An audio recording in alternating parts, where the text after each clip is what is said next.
The online dictionary tells us which words are being looked up, but also in what volume. And so we try to have a data-driven list that explains what words sent people to the dictionary in the past year. And so the word of the year for 2024 for Merriam-Webster is polarization. And obviously this year was a year with an important election. The elections were clearly the story of the year.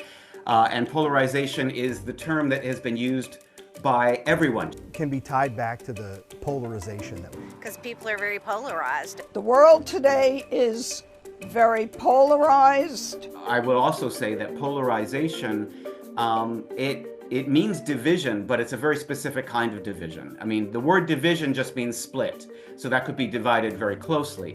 There are other words like tribalism, which means that people have sort of pre-existing ideas and ideals. But polarization really means separated. It means the extremes, which we identify as poles, which originally, of course, was a geographic reference or a mathematical reference. I think that idea of the dictionary as being a kind of backstop for meaning in an era of fake news, alternative facts, you know, whatever you want to say about the value of a word's meaning in the culture, at least the dictionary can measure that meaning in a very specific way for everyone.